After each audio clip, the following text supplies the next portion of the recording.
दोस्तों, हम सब इस बात को अच्छे से समझते हैं कि जीवन में पैसे की अहमियत क्या है और आज हर व्यक्ति अपने जीवन में इतनी भाग दौड़ सिर्फ पैसा कमाने और अमीर बनने के लिए ही कर रहा है, क्योंकि इस दुनिया में हर आदमी अमीर बनना चाहता है और अमीर बनने के लिए वो जी तोड़ मेहनत करता है। मगर फिर एक ऐसा पल भी आता है जब वो थक कर हार मान जाता है और कड़ी मेहनत करने के बाद भी दौलतमंद बनने का उसका सपना ऐसे टूटता है मानो किसी ने समंदर के किनारे रेत का महल बनाया हो और पानी की एक लहर ने उस महल को धराशाही कर दिया हो।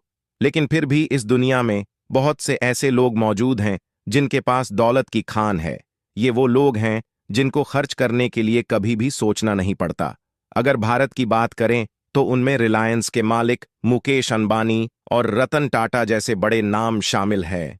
लेकिन हम सब जानते हैं कि इन लोगों ने भी अपने करियर की शुरुआत बिल्कुल जीरो से की थी। तो इनमें ऐसी कौन सी खास बात थी, ऐसी कौन सी खास समझ थी जो इन लोगों के पास थी और इन्होंने अपने आप को ऐसे मुकाम पर लाकर खड़ा कर दिया कि आज दुनिया इन्हें झुक झुक कर सलाम करती है। तो दोस्तों, ऐसे ही कुछ नियमों को समझाती है मेरी हंट द्वारा लिखी गई किताब 7 मनी रूल्स फॉर लाइफ। वैसे तो इस किताब के नाम से ही ये बात समझ में आ जाती है कि मेरी हंट जरूरी कुछ ऐसे नियमों की बात कर रही होंगी जिन्हें अपने जीवन में अपनाकर कोई भी आम व्यक्ति खास बन सकता है और अपने अमीर होने के सपने को पूरा कर सकता है। ये किताब उन लोगों के लिए एक बेहतरीन किताब है जो जीवन की खूबसूरती को हमेशा कायम रखना चाहते हैं।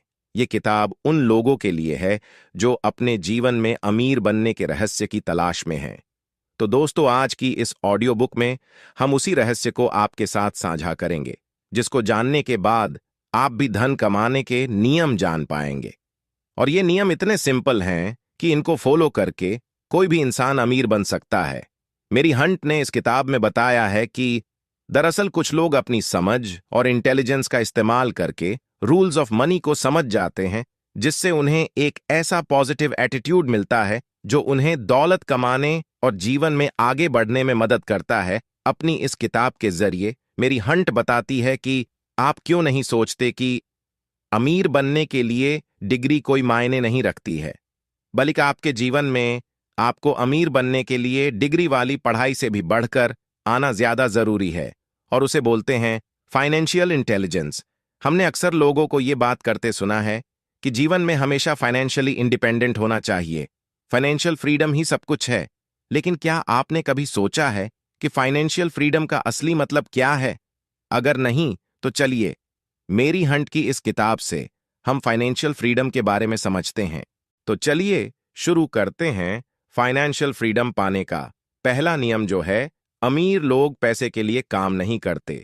ऑथर कहते हैं कि दुनिया के ज्यादातर लोग चूहा दौड़ में फंसे हुए हैं।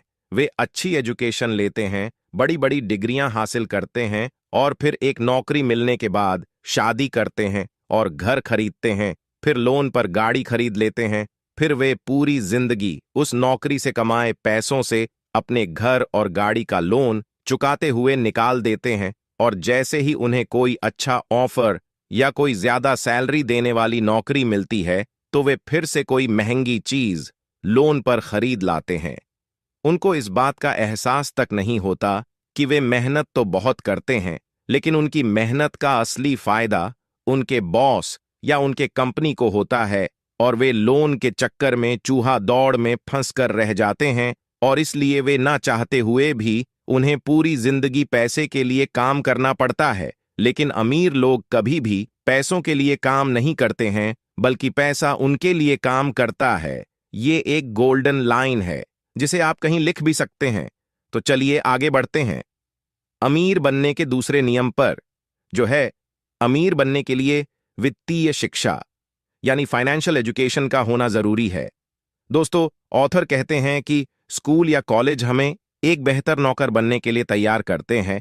हमारा एजुकेशन सिस्टम इस तरह से बनाया गया है कि हमें अच्छे से पढ़ाई करनी है, एक अच्छे कॉलेज से डिग्री हासिल करनी है ताकि हमें एक बेहतरीन सर्टिफिकेट मिले जिसकी वजह से हम नौकरी हासिल कर पाएं और एक बेहतर नौकर बन पाएं। हालांकि पढ़ाई जरूरी है, पर वो पढ़ाई नौकरी के लिए की जाए ये जरूरी नहीं है।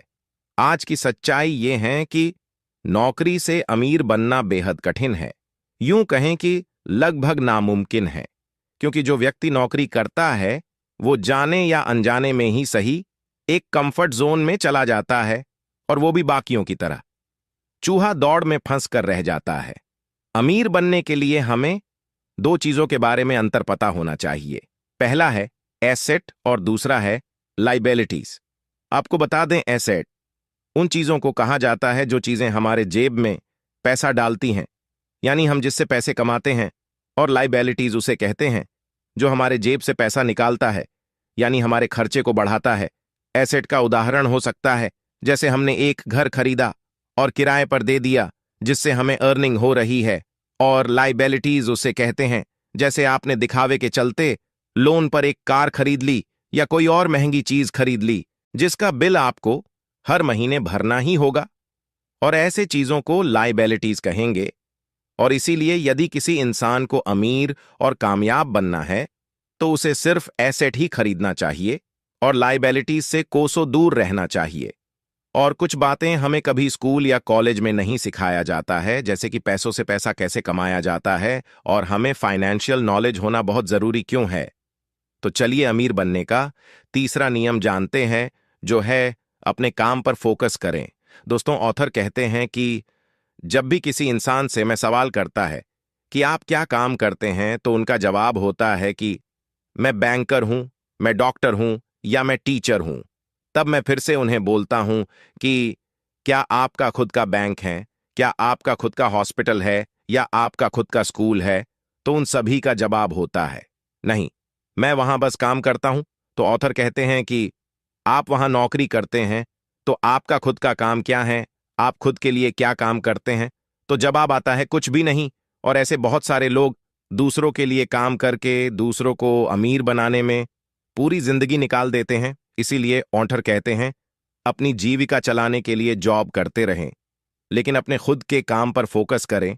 आप अपने लिए साइड में कोई बिजनेस कर सकते हैं, भले ही आप कोई बड़ी कंपनी खड़ा ना करें, लेकिन आप अपने लिए कुछ ऐसे संपत्ति तैयार करें जो आपके खुद के हों और आपको कुछ एक्स्ट्रा पैसा कमा के दें। और वो छोटी छोटी संपत्तियां जो आप बनाएंगे, वो संपत्तियां यानी वो एसेट आपको एक दिन अमीर बना देंगे। अमीर बनने का चौथा नियम है हमेशा सीखने और उन्नति के लिए काम करें, पैसे के लिए काम ना करें। ऑथर कहते हैं कई लोगों को हमेशा नौकरी की चिंता रहती है। वे सुबह टाइम से ऑफिस जाते हैं, काम करते हैं और चूहा दौड़ को बहुत समय तक फॉलो करते रहते हैं। उन्हें लगता होगा कि वे अपने काम से बहुत प्यार करते हैं, पर ऐसा नहीं है। उन्हें नौकरी से निकाले जाने का डर, सैलरी काटे जाने का डर, लोन न भर पाने का डर, खर्चे उठाने का डर, ये सारे डर ही किसी व्यक्ति को नौकरी करने पर मजबूर करता है। लेकिन ऑथर कहते हैं कि यदि किसी इंसान अमीर बनना है तो उसे हर रोज कुछ ना कुछ नया जरूर सीखना चाहिए, जिससे उसके सोचने और समझने की क्षमता बढ़ती है। जफर का कहना है कि गरीब लोग इसलिए काम करते हैं ताकि उनको कुछ पैसा मिल सके, और अमीर लोग इसलिए काम करते हैं ताकि वो और ज्यादा सीख सके और अपने काम में अच्छी पकड़ी डीएच बनाकर खुद का एक बिजनेस खड़ा कर सकें। यही चीज गरीब और अमीर के बीच का अंतर होता है। अमीर बनने का पांचवा नियम है समय खरीदना। आपके लिए कौन सी चीज ज्यादा महत्वपूर्ण है, समय या धन? आप इन दोनों में से किसे बचाने की ज्यादा कोशिश करते हैं? आप पैसेंजर ट्रेन से यात्रा करना पसंद करते हैं या सुपरफास्ट ट्रेन से? देखिए, रिटायर्ड लोग पैसेंजर ट्रेन को ज्यादा पसंद करते हैं क्योंकि उसमें किराया कम लगता है। पैसेंजर ट्रेन की यात्रा में समय ज्यादा लगता है, लेकिन रिटायर्ड लोगों को आमतौर पर समय की कोई कमी महसूस नहीं होती। उनके पास समय ही समय रहता है। दूसरी ओर व्यस्त लोग सुपरफास्ट ट्रेन से यात्रा करते हैं क्योंकि उन्हें समय की कमी रहती है और वे बचे हुए समय का सदुपयोग कर सकते हैं। बेहद व्यस्त लोग हवाई जहाज से यात्रा करते हैं क्योंकि उनका समय और भी ज्यादा कीमती होता है।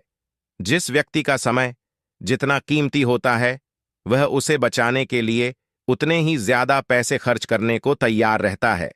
यदि आप समय के बजाय पैसे बचाने की ज्यादा कोशिश करते हैं, तो इसका मतलब यह है कि आप अपने समय को ज्यादा महत्व नहीं देते हैं। दूसरी ओर जो लोग समय को ज्यादा महत्वपूर्ण मानते हैं वे समय बचाने की भरसक कोशिश करते हैं। एक तरह से कहा जाए तो वे समय को खरीद लेते हैं। कहा गया है कि समय को नहीं खरीदा जा सकता, लेकिन यकीन माने आप समय खरीद सकते हैं। कंपनियों के मालिक यही तो करते हैं। जरा सोचें, कंपनी का कोई मालिक प्रोडक्ट का उत्पादन नहीं करता, उसका वितरण नहीं करता, उसका प्रबंधन नहीं करता, उसे नहीं बेचता, लेकिन मुनाफा उसी को होता है। कंपनी का मालिक कर्मचारियों को तनख्वाह देकर उनसे अपना मनचाहा काम करवाता है। दूसरे शब्दों में, कंपनी का मालिक दूसरों का समय खरीद लेता है। यदि आप समय बचाना चाहते हैं तो समय खरीदना सीखें। अमीर बनने का छठा नियम है, आर्थिक लक्ष्य बनाएं। अगर आपका कोई लक्ष्य ही नहीं है तो आपकी सफलता संदिग्ध है। अगर आप यही नहीं जानते कि आप कहां पहुंचना चाहते हैं तो आप कहीं नहीं पहुंच सकते। जैसे किसी यात्रा पर जाने से पहले आपको यह पता होना चाहिए कि आप कहां जाना चाहते हैं, उसी तरह आपको यह भी पता होना चाहिए कि आर्थिक क्षेत्र में आप कहां पहुंचना चाहते हैं, तभी आप वहां तक पहुंच सकते हैं। यदि आपकी कोई मंजिल ही नहीं है तो आप वहां तक पहुंचने की योजना कैसे बनाएंगे और उस दिशा में कैसे चलेंगे? अगर आप जीवन में कुछ करना चाहते हैं तो यह जान लें कि लक्ष्य के बिना काम नहीं चलेगा। लक्ष्य दो तरह के होते हैं, सामान्य लक्ष्य और निश्चित लक्ष्य। सामान्य लक्ष्य इस प्रकार के होते हैं, मैं और ज्यादा मेहनत करूंगा, मैं अपनी कार्य कुशलता बढ़ाऊंगा, मैं अपनी योग्यता में वृद्धि करूंगा, इत्यादि। दूसरी ओर स्पष्ट लक्ष्य इस प्रकार के होते हैं, मैं हर दिन 8 घंटे काम करूंगा, या मैं हर महीने 20,000 रुपए कमाऊंगा, या मैं सॉफ्टवेयर डिजाइनिंग का कोर्स करूंगा। अस्पष्ट लक्ष्य वे होते हैं जिन्हें नापा या जांचा जा सकता है।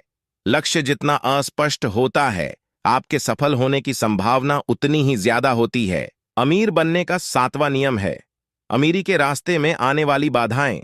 ऑथर कहते हैं, अमीर तो हर कोई बनना चाहता है और लाइफ में कभी ना कभी हर इंसान अमीरी के रास्ते पर जाने की कोशिश करता है, लेकिन बीच में कुछ ऐसी बाधाएं आ जाती हैं जिसकी वजह से इंसान अमीर नहीं बन पाता है।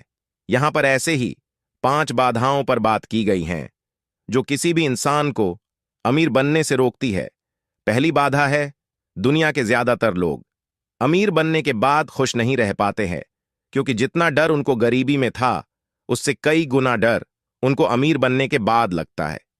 और वो डर होता है पैसों को फिर से खो देने का डर, फिर से गरीब बन जाने का डर, लोगों के सामने बेइज्जती होने का डर। और इसी डर की वजह से वो इंसान ज्यादा आगे नहीं बढ़ पाता है। वे दिखने में तो अमीर होते हैं, लेकिन अंदर से वे पूरी तरह से डरे हुए होते हैं। इसलिए यदि किसी इंसान को अमीर बनना है तो सबसे पहले अपने इस डर को मारना होगा। दूसरी बाधा है दुविधा यानी डाउट। किसी भी काम को शुरू करने से पहले या अपने पैसे को इन्वेस्ट करने से पहले ज्यादातर लोगों को समझ में नहीं आता है और वे सोचते हैं कि मेरा पैसा डूब गया, तो वे इन्वेस्ट करने से डरते हैं और इसी डर के कारण वे कुछ नया ट्राई ही नहीं करते हैं। तीसरी बाधा है आलसीपन। समय बचाने के लिए आपको आलस से बचना चाहिए। जब भी सामने कोई मुश्किल काम आता है तो हम आलस के करने लगते हैं और उसे टाल देते हैं, और यहीं पर कुछ लोग ये बोलकर अपने कई बड़े मौके हाथ से गंवा देते हैं कि मैं अभी इसके लिए तैयार नहीं हूं, अभी मेरे पास ढेर सारा समय है, मैं कभी बाद में इस काम को करूंगा। चौथी बाधा है बुरी आदतें। आपको बुरी आदतें से बचना चाहिए, जैसे सिगरेट और शराब के अलावा भी कई बुरी आदतें होती है जो आपका पैसा और समय दोनों को बर्बाद करती है। एक प्रमुख आदत है दूसरों की बुराई करना या इधर की बात उधर करना, बहस या लड़-ढाई करना भी एक बुरी आदत है जिससे आपके दिमाग में स्ट्रेस बढ़े। ऐसे आदतों को त्यागना ही बेहतर होगा। 5वीं बाधा है एक पेरेटो के 20-80 का नियम। पेरेटो का 20-80 का नियम समय के सर्वश्रेष्ठ उपयोग के लिए बहुत महत्वपूर्ण है, क्योंकि इसे जानने के बाद हम समय का बेहतर उपयोग कर सकते हैं। पेरेटो के अनुसार आपकी 20% प्राथमिकताएं आपको 80% परिणाम देंगी, बशर्ते आप अपनी शीर्षस्थ 20% प्राथमिकताओं पर अपना समय, ऊर्जा, धन और कर्मचारी लगाएं। यानी हमें अपने 80% परिणाम 20% समय से मिलते हैं। इसका यह अर्थ भी है कि हमारे समय का अधिकांश हिस्सा यानी 80%, सिर्फ 20% परिणाम हासिल करने में बर्बाद होता है। यदि हम अपने समय का सर्वश्रेष्ठ उपयोग करना चाहते हैं तो यह आवश्यक है कि हम उस 20% सार्थक समय का पता लगाएं और जहां तक संभव हो उसे बर्बाद होने से बचाएं, क्योंकि समय का सही उपयोग एक गरीब इंसान को भी अमीर बना सकता है। तो दोस्तों, आज की बुक समरी यहीं पर समाप्त करते हैं। यदि ये बुक समरी आपको थोड़ी भी पसंद आई हो तो चैनल को सब्सक्राइब जरूर कर दें। Thank for watching.